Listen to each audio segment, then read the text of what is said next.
It's Mac and Perry in the place. Welcome to Mac On and Perry, go live to create. Mac and Perry invite you to stay. Welcome to On Location here at 252 Old and New. I'm Michael. I'm Daniel, and this is Morgan. Yeah, so Morgan, we're super excited to be here at the store to also learn about your artistic practice. It'll be good. So before we get to our icebreaker game, just briefly tell me a little about your artistic practice.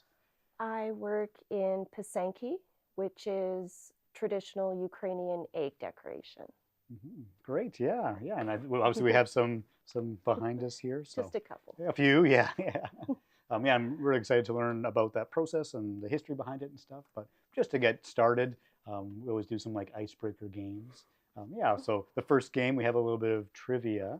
So I'm going to ask you a Lethbridge trivia question. How are you at trivia?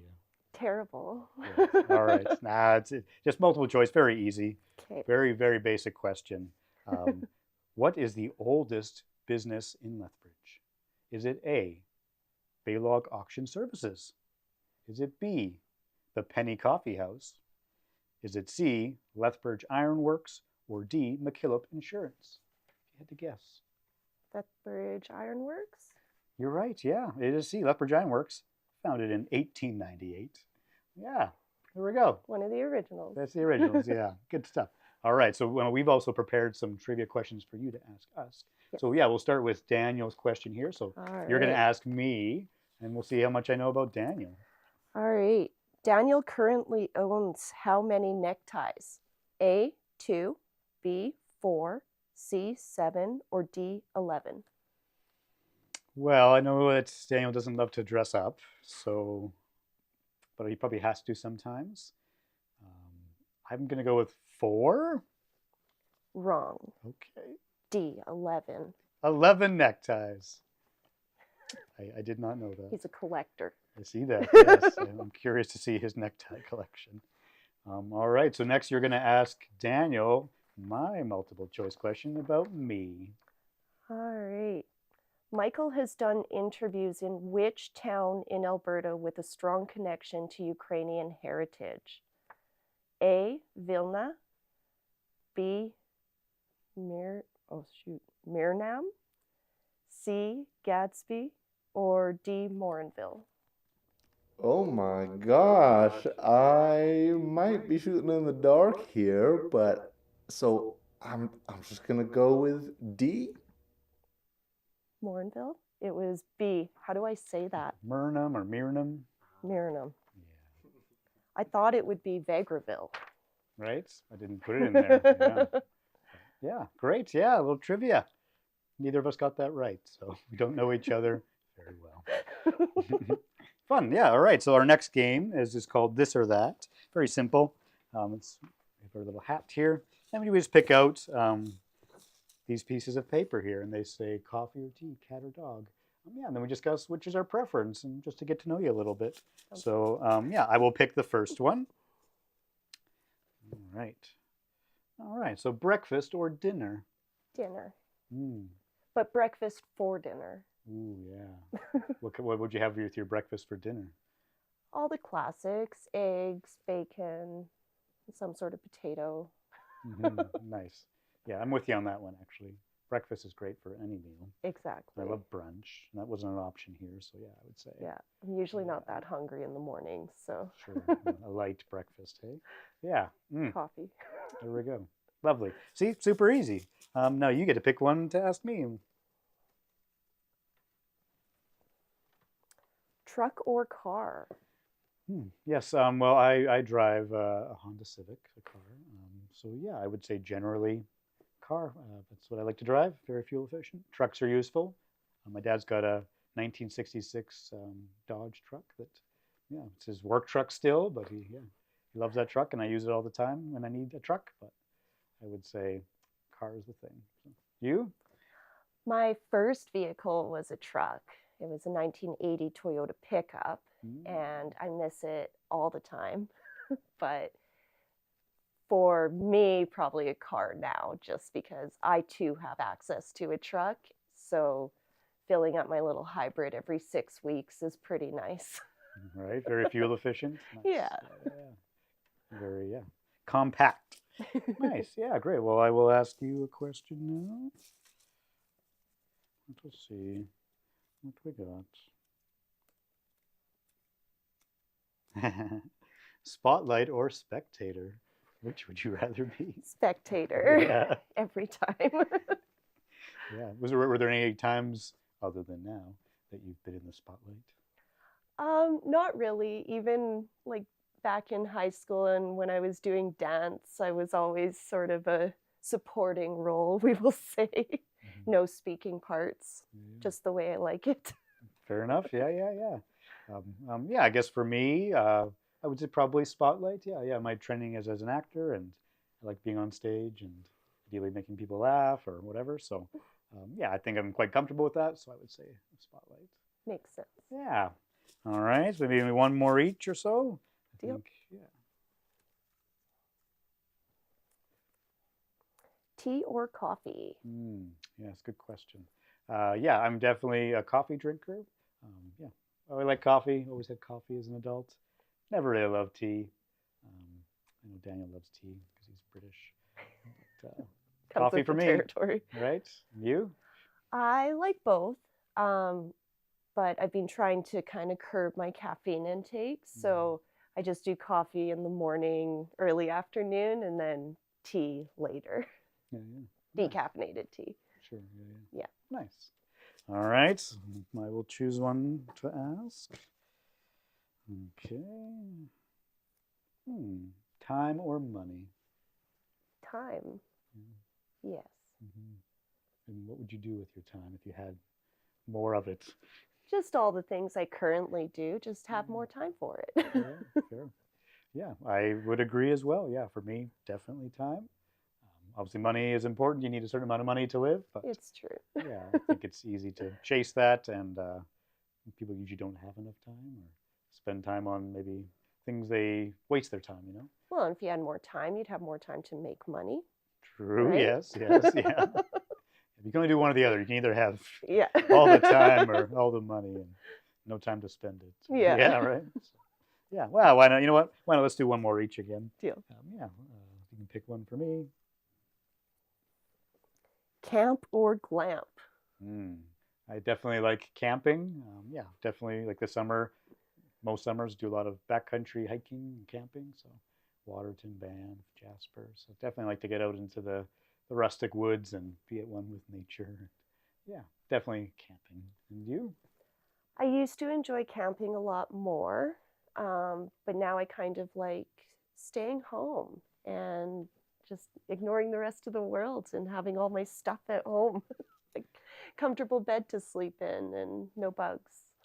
So maybe glamping then, probably, if you had to Yeah, choose. and in fairness, the camping I did when I was younger was kind of more on the verge of glamping than anything else. Okay, great. Yeah. Power hookups, that kind of thing. It's all good. Yeah. You're still Showers. out in nature. Yeah. Yeah. Great. All right. I will ask you one last this or that question. Don't look. All right. Cats or dogs? Dogs. That said, I used to be like an extreme dog person. Like I would say things like, I don't like cats.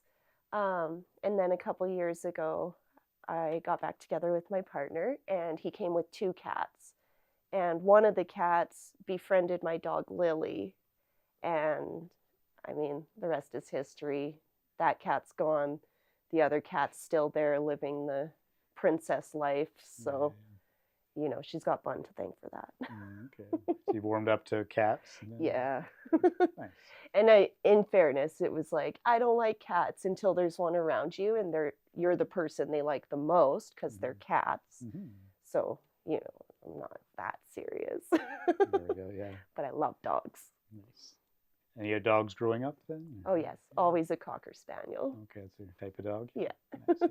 Lily is here, by the way. We just haven't seen her yet. She's She's around. supervising. Yeah. As she does. Nice, yeah. Yeah, and for me, I think it's tricky because, I grew up with dogs and I didn't have cats till I was an adult.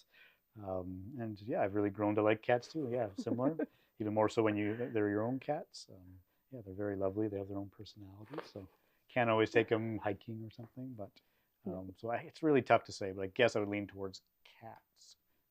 I do follow those adventure cats online, though. Oh, she heard us talking about her. Yeah, adventure cats. Yeah, they go like boating and skiing, and they do all the stuff the dogs do. Oh, nice. Definitely have to make one of my cats an adventure cat. I think there's one up in Calgary. Nice. Great. Yeah. Well, that's the this or that game. Yeah, those are fun. We'll put those back. Lovely. All right. So our last game is called Tumbling Towers. So yeah, with this we just have the Tumbling Towers game. Have you played this game before? Yes. Yeah. Great. Yeah. So you pretty much know the rules, but yeah, we're going to pull the tile out, and each one has a corresponding number. And that just corresponds with a question. So they're a little more open-ended than the this or that. So they'd be, yeah, what's your perfect day look like? Or who's someone who inspires you? Or something like that. But yeah, it's fun. So I guess I asked you the last one? Yeah. So do you want to go first? Pick out a tile?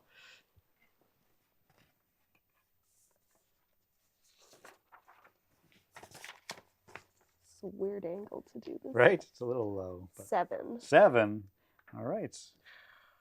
What are you reading right now? Anything? Nothing. Okay. I don't even remember the last time I read a full book, to be honest. Okay. What it would be.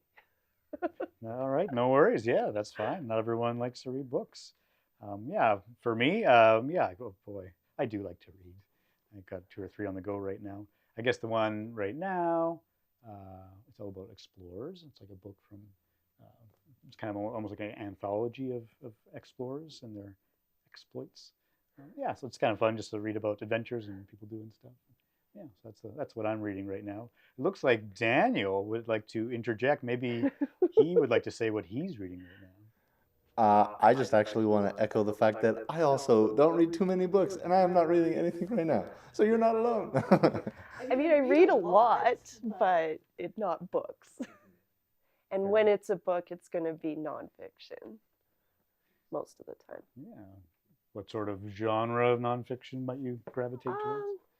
I like a lot of like pop culture, true crime, that kind of thing. The exception to nonfiction is if Chuck Klosterman's going to put out a new nonfiction, I'll read that. Okay. I don't know Chuck Klosterman. Actually, that's probably the last book I read too. I forget what it's called even. It's fiction though, or not? Yeah. Actually, normally it's nonfiction, but he's put out about 3 novels now. Okay. And I really enjoyed them. Nice. I'm remembering the old one, not the most recent one, but Downtown Owl's really good. Okay, check it out. Yeah. Nice. I used to work at a bookstore. Like, I should have more content for this, but yeah, right. You didn't read the books. It's fine. All right. Same staff pick every week. Right. Yeah. It's not changing at all. Kids' books. It says watch the movie. Yeah. Yeah. Nice. All right. I'll pick a tile. Yeah, this one's easy. 16. Yeah. Oh yeah, you got to put it on top. You said you knew the rules. I know. 16. Yes. Who is someone who inspires you? Oh, lots of people inspire me. When it comes to my eggs, there's a few. Natalie Kitt is one. She's a Canadian artist as well. Locally, Amy Dodick. She's been a huge part of my journey from the time I was about 5 years old. But yeah, lots of people, different walks of life. Those are the 2 I'm thinking of right now. Great. Yeah. This is a very open-ended. That's a hard question. It is, There's right? a lot of people. Thinking deep. Especially when you're focused on community and the people around you. You realize there's something to appreciate about most people. Absolutely. Yeah. Well, no one inspires me. So I don't do a lot of inspiring. Yeah, I guess for me, like we lived on a farm for a number of years, and the owner of the farm, when we moved there, 85. He's older now, but yeah, it is very full of life and still farming, and it's like, wow, to see someone that's in their 8th decade and so much full of life, it's just so inspiring. So yeah. Yes, and of course, like all my family, I should mention, of course. Yeah. Nice. No, it's great. Yeah, I think guess we did like one each. let's do one more. We are, yeah, running a little, segment will be ending soon, but yeah, why don't you pick one more we'll do together Okay. to finish it off. What time Yeah, is that one wants to go. 53. 53. Oh, second last one. Nice. If you could strengthen one of your senses, which would you choose? Probably my eyesight. Yeah. So I don't have to wear contact lenses. Oh, yeah, nice, yeah. I think I would say my eyesight too. I think, but I'm thinking like a hawk, like you can see like Yeah. a kilometer away or something. Yeah. That'd be cool. I think my other senses they're acceptable.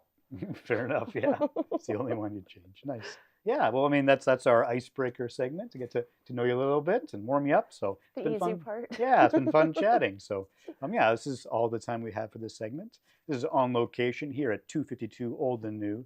I'm Michael. I'm Daniel, and this has been Morgan. Great. All right, we'll be right back.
Welcome to On Location here at 252 Old and New. I'm Michael. I'm Daniel, and this is Morgan. Yeah, so Morgan, it was really fun to do the icebreaker games and talk about each other and get to know each other a little bit. Yeah, but we have these eggs behind us. We want to talk about that, your artistic practice. So really curious to learn more about your journey and how you got into everything and a few other things that we're going to talk about. So yeah, I think just to start, I know you said it before kind of at the beginning, but yeah, just tell me about your art. So my main thing is Ukrainian pysanka, which are wax resist eggs. Yeah, I don't know. great. Yeah. So yeah, I mean, yeah, but there's obviously a lot of like history and culture around that. Yeah, I guess. Absolutely. So yeah, maybe just tell me more about what pysanka is. So simply put, it's a egg using the wax resist method. It's an ancient art form that actually predates Christianity in Ukraine. So it's been around for a really long time. Originally, they were meant to be given as talismans of good health, fertility, and the sun. It was all about the sun. Okay. And the rebirth of life in the springtime. And so people would hang them and give them to people for good luck and prosperity. And it was meant to protect the household. Interesting. Yeah. And I guess we will get into like the actual details, but these are actual eggs? Yes. Yeah. A real egg. Yeah. If you were being really traditional with it, you would leave the egg intact, but we've kind of learned over the generations that there's some challenges with that, like your eggs can explode in storage and things like that. So we blow them out and they're hollow inside. So it's just an eggshell for the most part by the end. Nice. No, that's great. Yeah. And I guess so I don't know, we could maybe dig a bit more into the history of them. Can you tell me a bit more about that? Kind of maybe more recent, maybe? I mean, I know you said it predates Christianity, but how did it kind of progress? It's typically passed down from mother to daughter, but it's a practice that's open to everybody. It almost was erased under Soviet rule because the act was forbidden, so you couldn't even have or possess pysanky without it being a problem. And then it's in large part actually because of the diaspora around the world that the art form even still exists and was able to be picked back up by Ukrainians in the free world. So since 22, in the Russian invasion, it's come to represent peace, solidarity, and hope. Nice. Yeah. I mean, that's really interesting. I guess, yeah, we can go to the current times, I guess. Yeah. So I guess, was there a period where maybe there weren't as many being made? Yes. Yeah. And especially in Ukraine. And because, it was forbidden. And it was because they had become Easter eggs.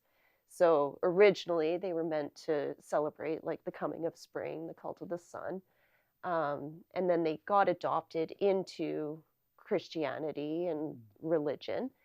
But then because of the Soviet Empire, and religious suppression, because they had become symbols of Easter, that's why they were forbidden. So it really wasn't until the 90s that it was able to be safely and freely practiced again.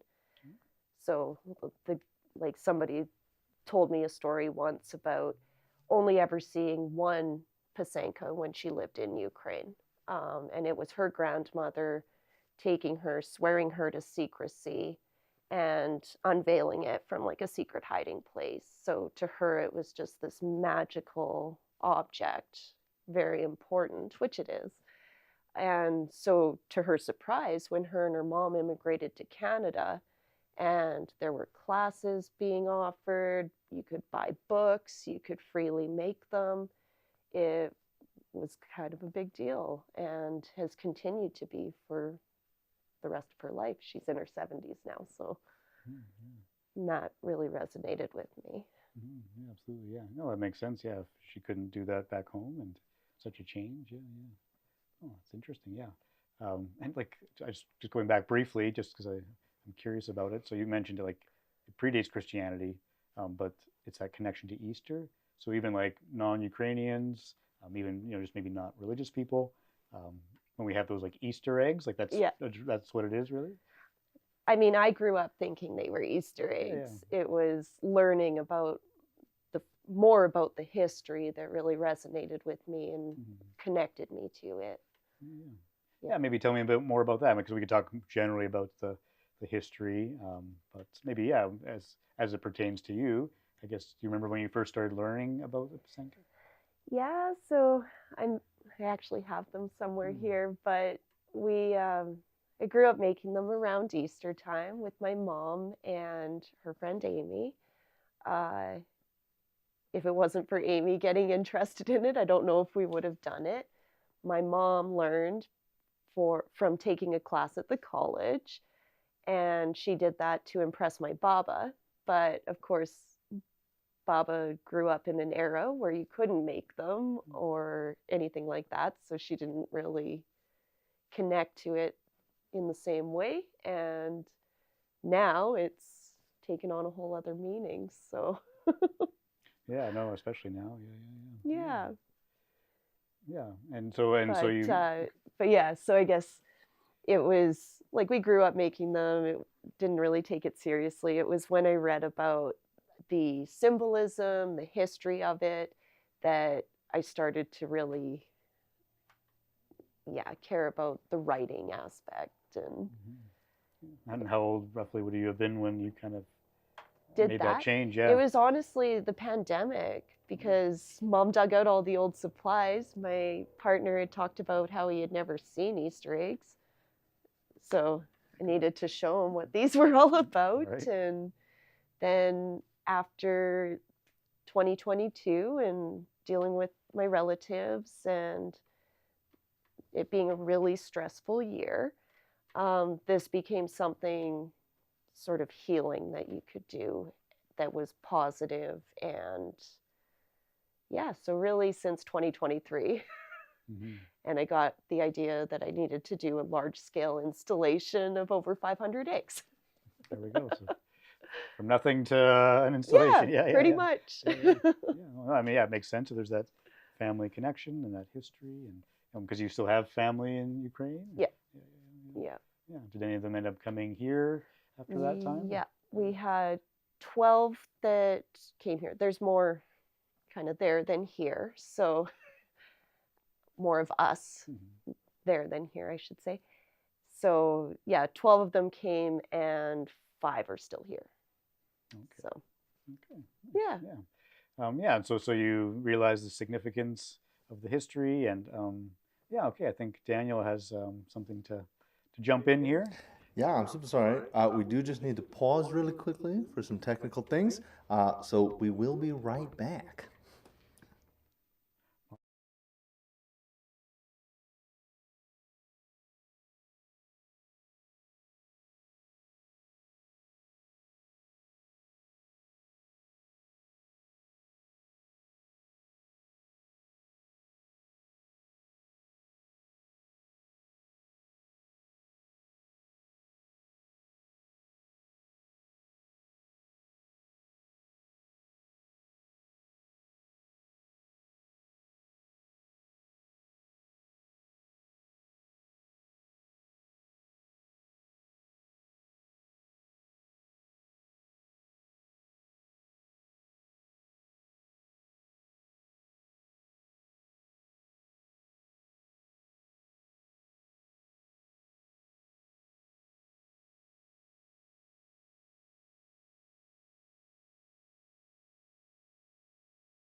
All right, yeah. So so you found out the significance with your the culture and the history, and yeah, you decided to do this installation. Yes. Yeah, tell me about kind of that process that went through your head. I honestly, I can't really explain why I felt so compelled to do it and to share it with the community, the world. But I did, and the installation was 525 pysanky suspended from a chain. And the significance of that, it's based off an old Ukrainian legend about pysanky. And the legend tells us that under the Carpathian Mountains of Ukraine, a monster, the embodiment of evil, lives there. Once a year, the monster sends henchmen to Earth to see how many pysanky we made. If we made enough, they go back, tighten the chains, and protect the world from harm. However, if we didn't make enough, they go back, unlock the chains, and unleash evil upon the world. So I felt like I needed to do my part and hopefully inspire others to pick up a kiska and connect. Yeah, that's a really cool story. Yeah. So like 525 was the number that the monsters needed. I had it in my head that I wanted 500. Okay. I told CASA that I would fill whatever space they gave me, and they gave me a 13-foot showcase. So I don't know, 500 seemed right. Okay. Around summertime, when I was sitting at around 300, I started getting a little nervous, but we made it. Yeah. 'Cause what time of year did your exhibit open again? I can't It remember. was from January until March, end of January until March. Yeah. Yeah. And so you would have made each egg yourself. Oh yeah. Yeah, yeah. And for that, like, you didn't have any that were like already made or anything. It was all from scratch. All 525. When I did the proposal, I think I was sitting on about 75 eggs total, and like I've been selling them and giving them away and that kind of thing. Now I'm over 700 I've done. Yeah. Wow. Yeah, that's amazing. Yeah, so you approached CASA and said, I want to do this installation. Yeah. And, Yeah, like I say, I don't really know why. Aside from a few student exhibits when I was at ACAD in Calgary, I've never done anything like that. I'm usually, like we said earlier, I like being the spectator. I'm not really, I don't like being the center of attention. So yeah, it was out of my comfort zone, but I'm really happy I did it. Yeah. Interesting. Yeah. I guess. Yeah. How'd that feel, getting out of your comfort zone? It was very cool. A lot of the eggs I wrote were for specific people. So sharing that with them, and like when you write a pysanka, it's all about like your wishes, your hopes for that person. So it's an incredibly positive way of looking at things. So turns out when you tell people how much you love them and how important they are to you, that goes over pretty well every time. And I invited a lot of my friends and family to the opening exhibit, and they were all there, and it was just like overwhelming in the best way. It was really, really, really cool. That's amazing. Yeah. And so, yeah, like 525 people, I guess. They each get an egg. I mean, they More or weren't less. all like Yeah. specific. A Yeah. lot of them were for sort of the communities I'm part of and the world as a whole. Yeah. Sending out the good feelings. Yeah. Yep. Oh, that's wonderful. Yeah. It's the beauty of it is you can take something, so like, you know, if the weight of the world is getting you down, if you write it down on an egg, but make it positive, sort of what would you rather see instead? It does something. It's, yeah. Yeah, absolutely. Yeah. Nice. Yeah. And so you had your friends and family at the exhibit. Were there community members there as well? Oh yeah. Yeah. And I mean, did you get any feedback from other people about the exhibit? Yeah, and it was really cool, sort of while it was up, and even still with the store and having them all and getting to talk to people about their Ukrainian heritage. A lot of people learn about them like in school, so it's like, oh yeah, I remember this, or their grandmother had a collection of them, but they never really understood why that was special. And yeah, so just the connections I've got to make with people from all over the place through this has just been incredible. Absolutely, yeah.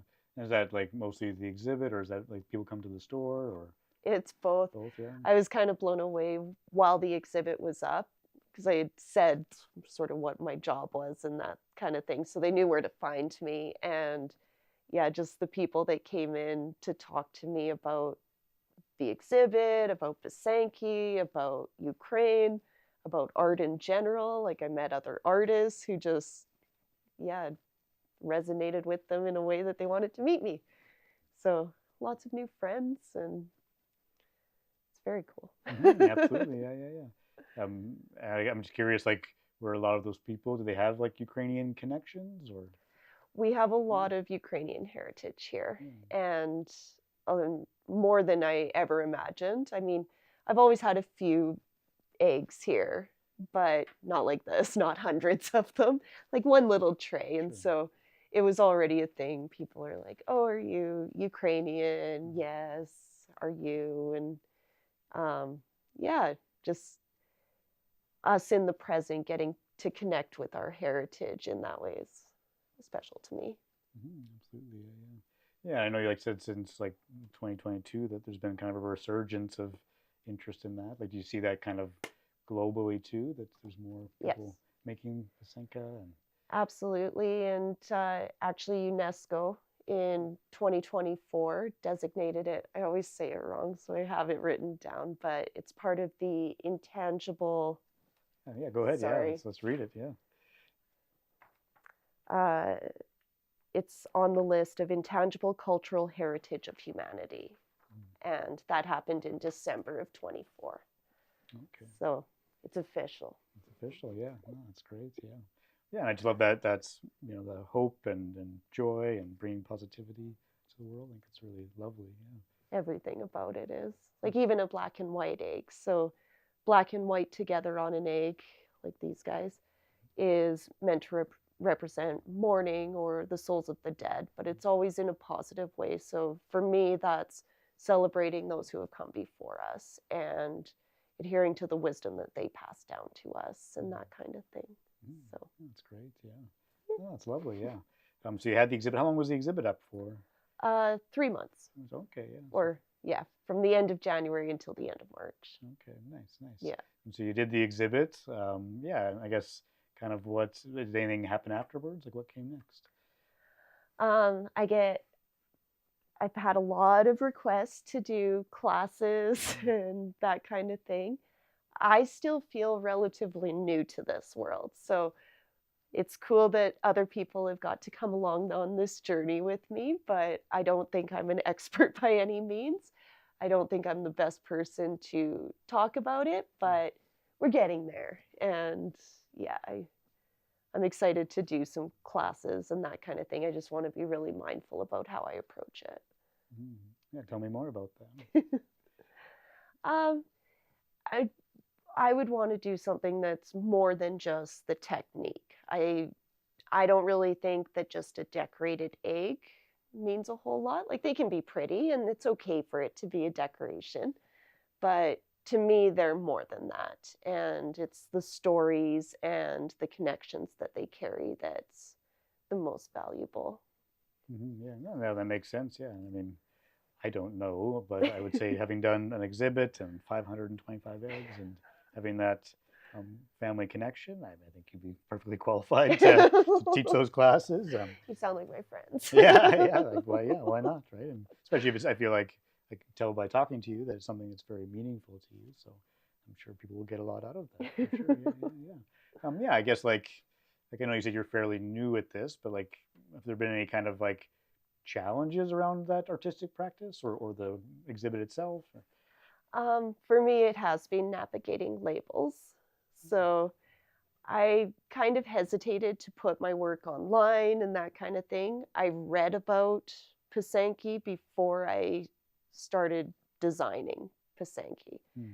And it was, when I started sharing with the world and with Egg Art International and that kind of thing, and receiving feedback from other egg artists, other people that write pysanky, ethnographers, things like that.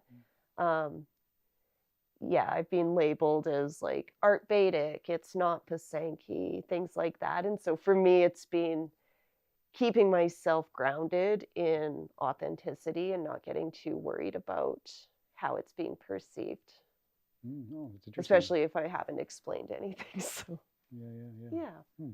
Yeah, I guess that must have been difficult, I guess, to get that sort of negative feedback around something that's so positive and something that meant so much to me. Mm-hmm. But now that I'm a little more outside of, because that project was like a lot, it was really emotional and like in a good way. It was healing and it was really positive, getting to connect with people, Ukrainians, other, like mostly Canadians, American, Ukrainians.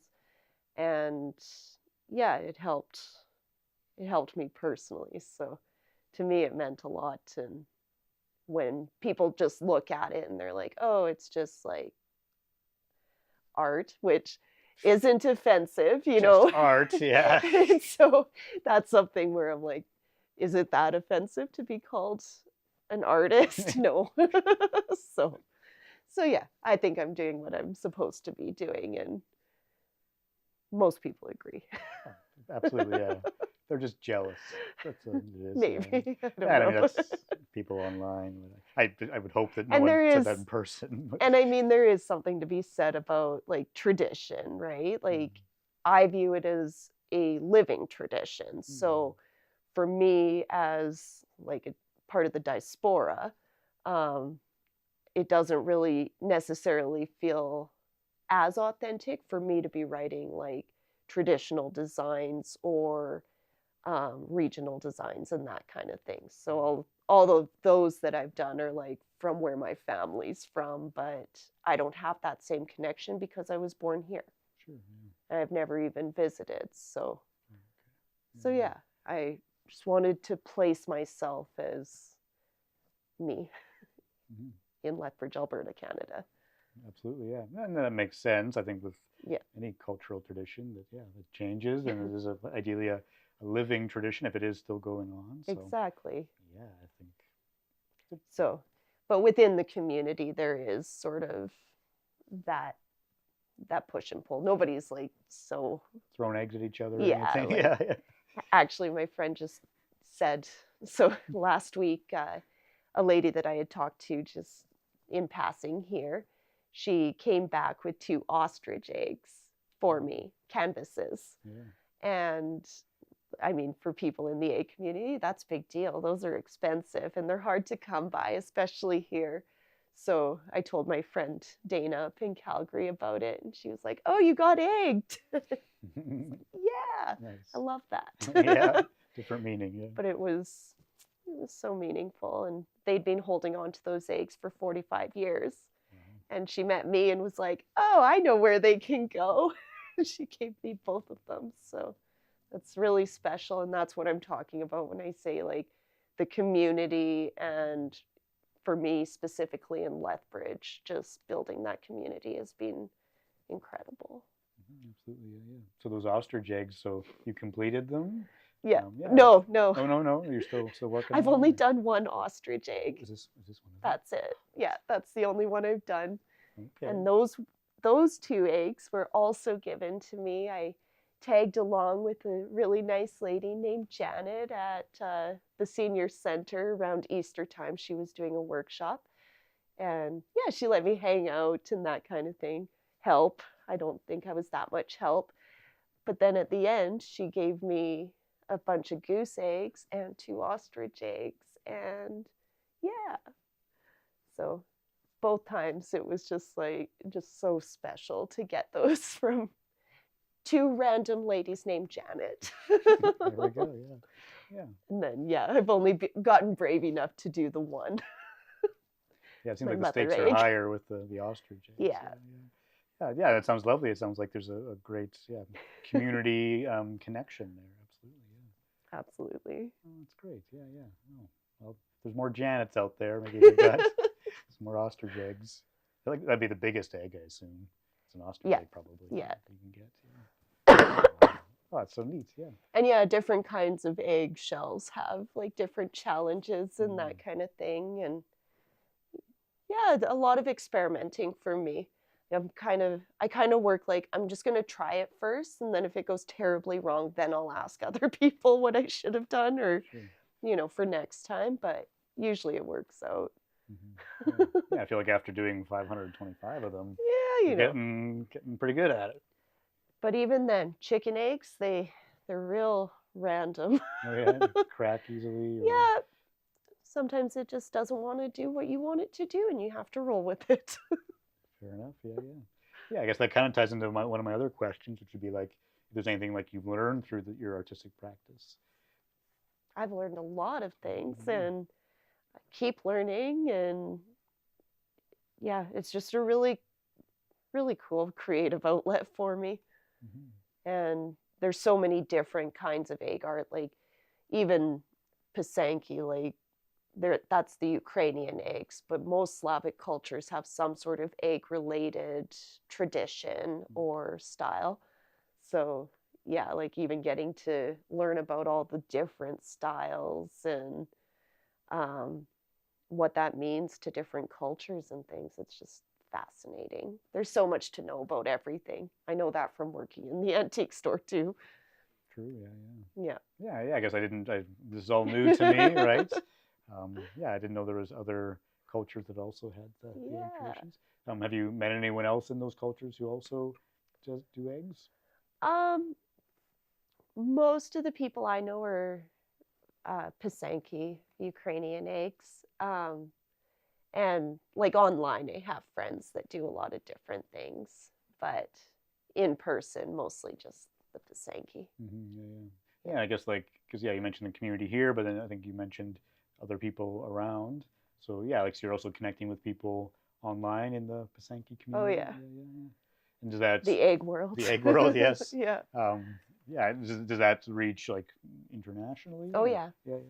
Yeah.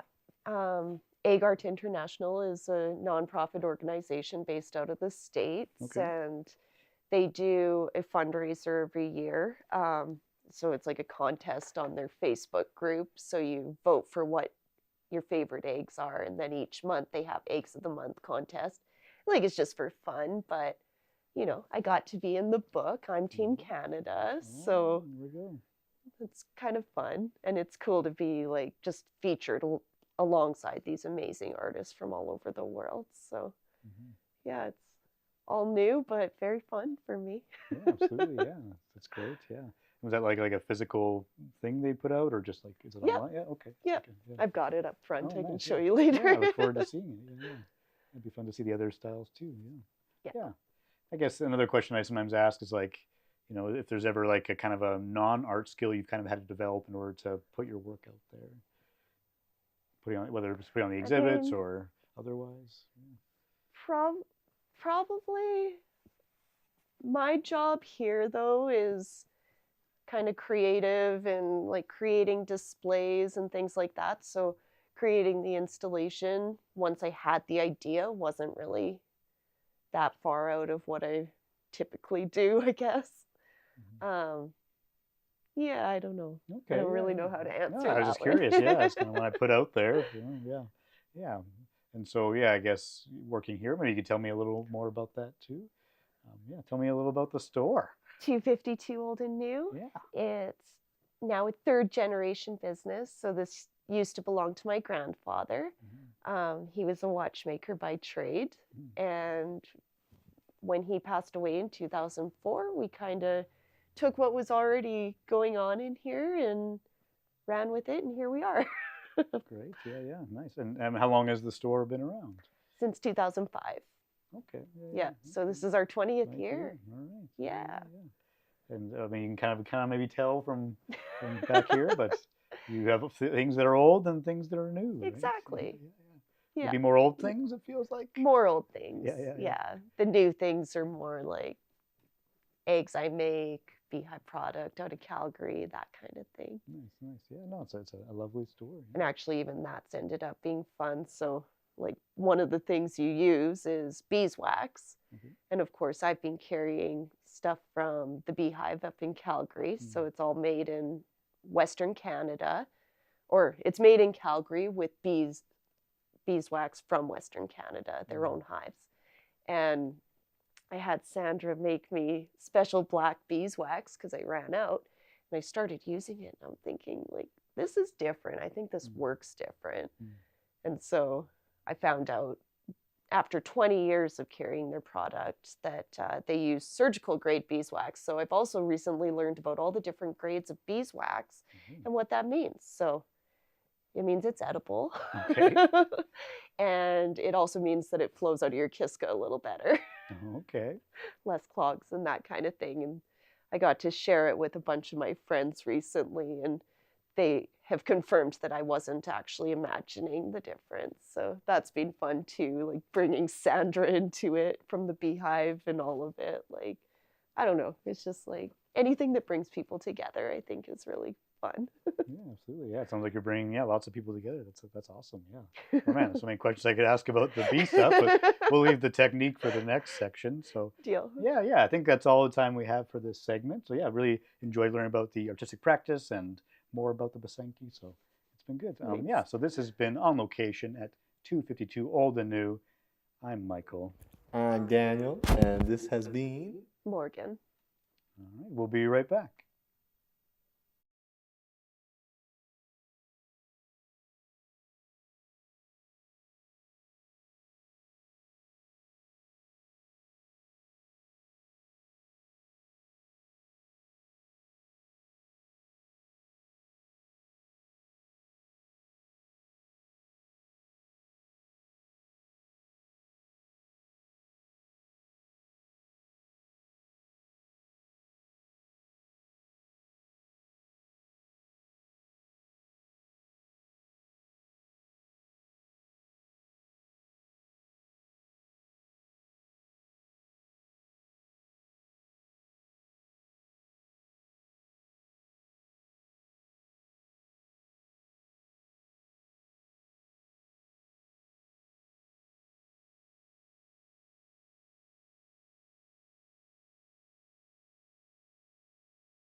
Hello.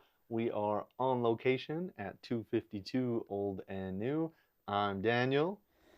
I'm Michael, and this is... Morgan.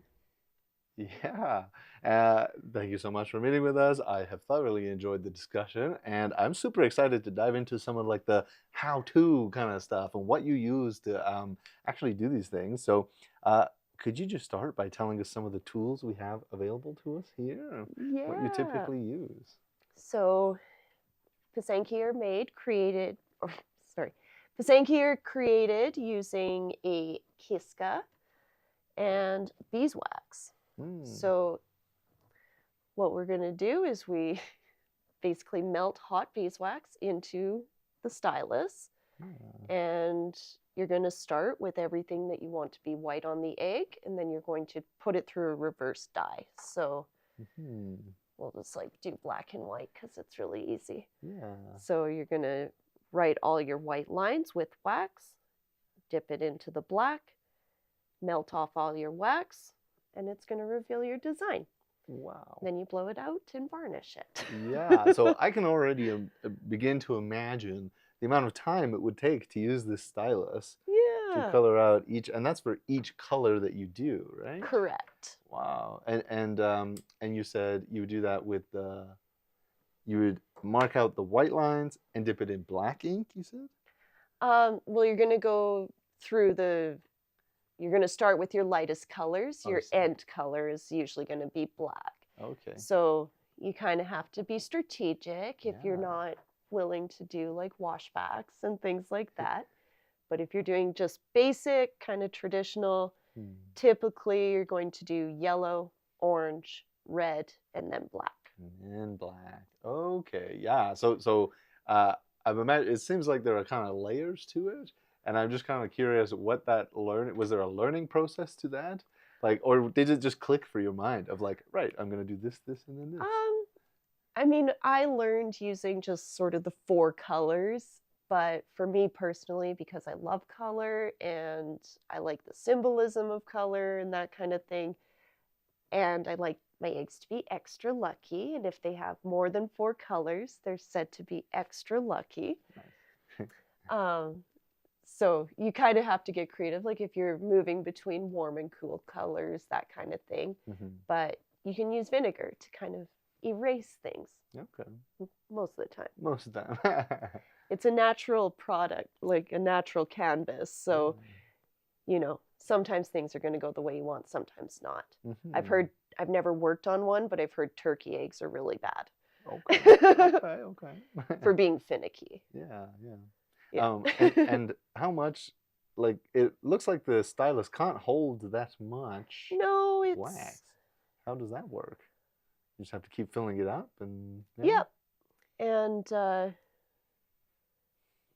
it goes a little further than you would expect. Like if you imagine a pen, right, and how much you could draw with the ink in your pen, then it doesn't seem as quite as little. And this is beeswax. It's black. Pure beeswax. Pure beeswax. Surgical grade black beeswax from the beehive. Okay. Available at 252. Nice. I'm just surprised that it's black as well. So you can work with all sorts of different ones. I like the black because it's easiest to see. Unless you're working on a dark color, then it becomes really hard to see. But pure beeswax, it dries clear. So that gets really tricky when you're trying to, because if you don't fill it in, then you're going to end up with like a black mark on it at the end and that kind of thing. So sounds like there's a bit of like a time element to it. Like once you start, you kind of got to go. And there's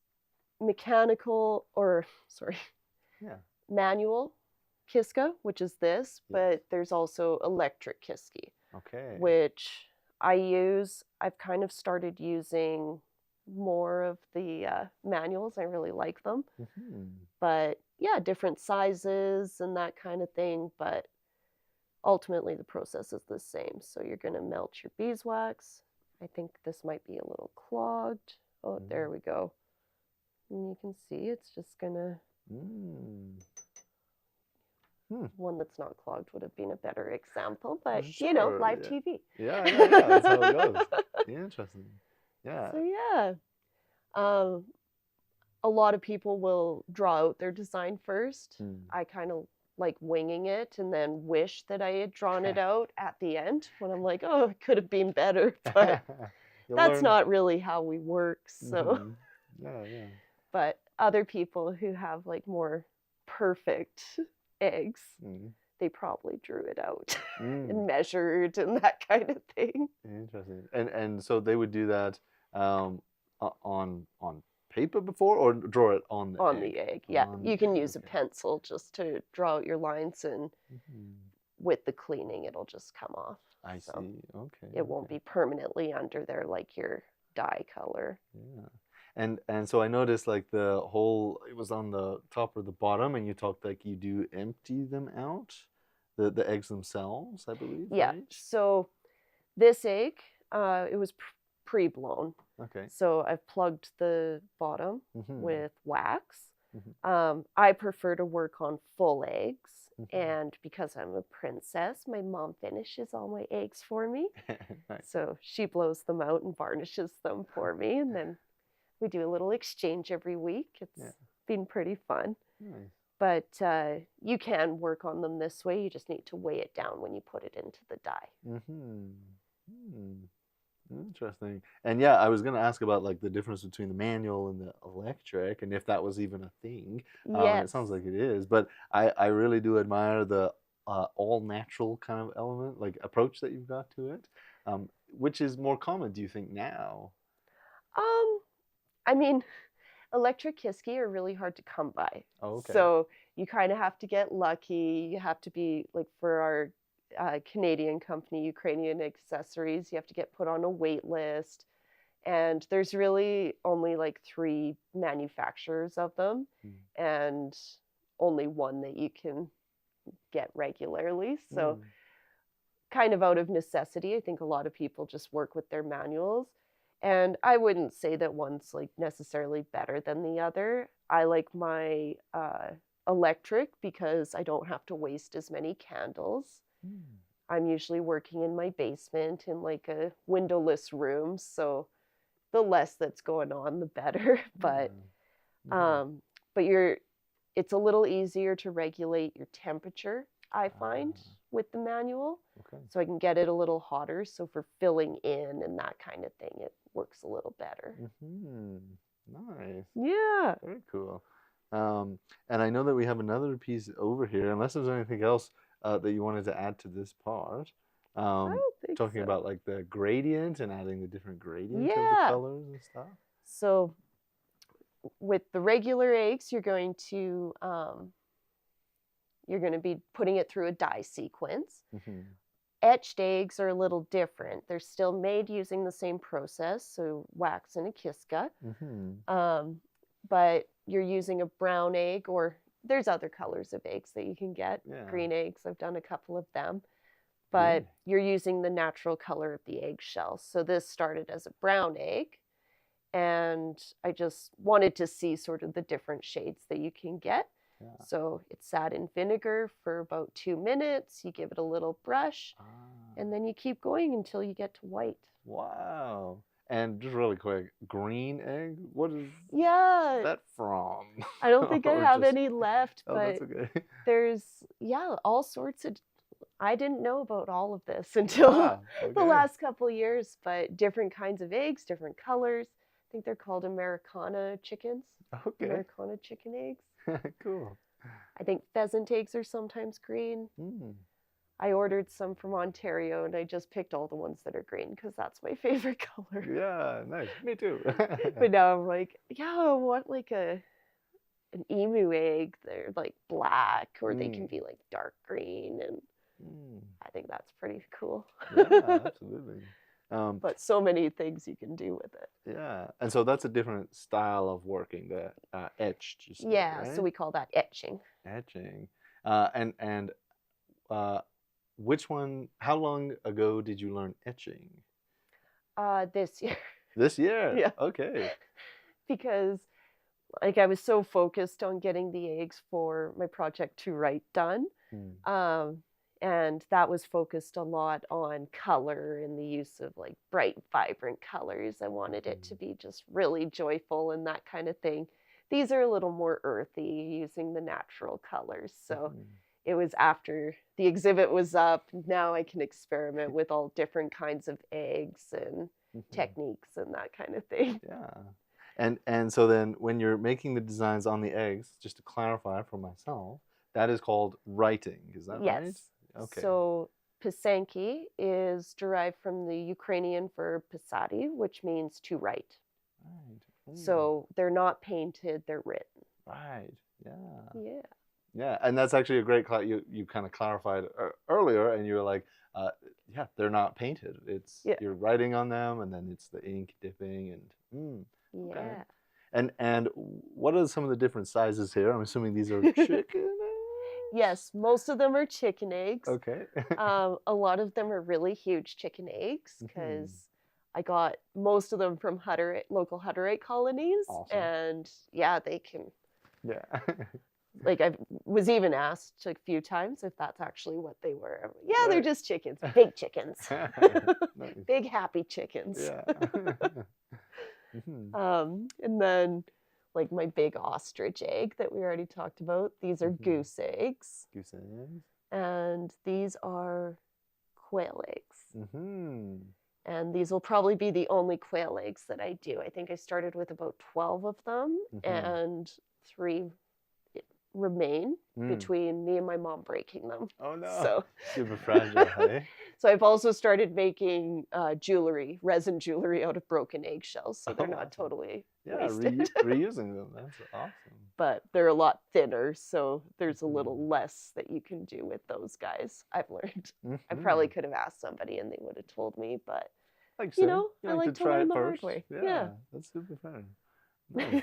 And then yeah, like colors, you mentioned like colors are super important. If you can get 4, it's supposed to make them extra lucky. How do you typically go about choosing the color? Is it about who it's for, or like the what you're putting on them? For me, it's like they're all intentionally written, so I'm using the colors to portray a certain message or a wish for the recipient. Yeah. Nice. Very cool. And I know that we have, you were talking also a little bit about like black and white means. What else can you tell me about those? Well, these ones specifically. So, I mean, there's a lot of sunflowers and a lot of black and white in my eggs. Like even the ones that have color, I like doing like the black and white band because it's a reminder to remember our ancestors and the good lessons that we learned from them, and to carry those with us into the future instead of the mistakes of the past and that kind of thing. So black and white is like, a motif that you'll find on pretty much all of my eggs. Yeah. And what have been some of the reactions to some of the color? Reactions to the colors? Yeah. Like, do you find some people like prefer like more muted colors, or? It's been really mixed. I have learned through selling them, like when people come and pick one for themselves or for a person, purple and blue eggs tend to be the first ones to go. That's why we don't have a ton of those colors. Okay. Yeah. You'll see a lot of green eggs, but that's just because I always start with green because it's my favorite color. Nice. Yeah. Right on. And I know you have a piece here that you have made for somebody, which I'm super excited to share. Which I haven't dropped off yet, but what can you tell us about this piece? So this egg was made for a neighbor who I've never actually met in person, just communicated with online and through actual letters. Nice. But in 2022, like I drive by their house every day on my way to work, and I've always noticed the flags hanging in their, blowing in their yard. And it was, February 11th, like I said, I had messaged my Ukrainian cousin. I asked her what she thought was going to happen because the news here was real mixed bag. And she responded with a lot of optimism that Russia would never invade their country. And on the 24th, I woke up to the message, I don't know what to do, where to run, Ukraine is being bombed. And that morning, I was receiving messages from bomb shelters. Literally, they were running for their lives, and never would have imagined that we'd be in a situation like that. So driving to work that day was a bit surreal, to be honest. There was some like political stuff going on at the time that was like it changed a bit for me that day. But the following day, I drove past this family's house, and they had a Ukrainian flag flying. And it was in that moment, you know, I've studied advocacy, that kind of thing. But being on the receiving end of it and seeing how a symbol, like a flag, just really like comforted me, it meant a lot. So I decided to leave them a note in their mailbox just saying thank you. You know, this has been a tough couple days, and I just really appreciate the support. And I shared in there the starfish story. I don't know if you've heard the starfish story. I have not. I think don't quote me on this. I think it's Lauren Isley. But the story says it tells of a kid on the beach, and they're throwing starfish into the ocean. And an old man approaches and says, like, what are you doing? And they say, I'm throwing starfish back in the ocean because if I don't, they're going to die. And the old man says, well, there's thousands of them here. There's no way you're going to make a difference. The kid picks one up, throws it into the ocean, and says, well, I made a difference for that one. So for me, I shared that story, and I just said, I was that starfish that day, and I really appreciate it. And then they found me on Facebook, and we ended up going back and forth. And when my relatives were here, they ended up giving them a really helpful gift. And and then I wrote an egg for them. So there's a starfish. Oh my gosh, that's awesome. And all the flags that they've flown in their yard that have meant something to me. And now I assume other people who see themselves identified there. It's clearly a safe space. And sunflowers, because I hope they're very happy and they deserve all of that. The stag represents leadership, so leading by example, and the symbol, lots of sunflowers. There's always sunflowers because they're happy. They're also Ukraine's national flower. Right. So they make sense. And then, just that their mental and physical health will be good, and their life will continue happy and healthy, and they will be protected from all harm. That's so beautiful. And we are close to our time, but I do have one last question. Just around like all the different imagery and all the different meaning behind things. Like, do you feel like you know all of them now, or are you constantly learning new things? I'm constantly learning. It's also something that's changed several times throughout history. And so coming back to this being a living, evolving art form, and I just feel like I'm part of it. And incorporating symbols like this, like in the past, artists would write what was around them, right? And so this is what's around me, and this is what the kind of world I do want to live in. So, you know, we'll put those wishes onto eggs. That's awesome. I do think that is the time we have for this segment. So thank you so much for sharing and having us in your space. This is On Location at 252 Old and New. I'm Daniel. I'm Michael. And this is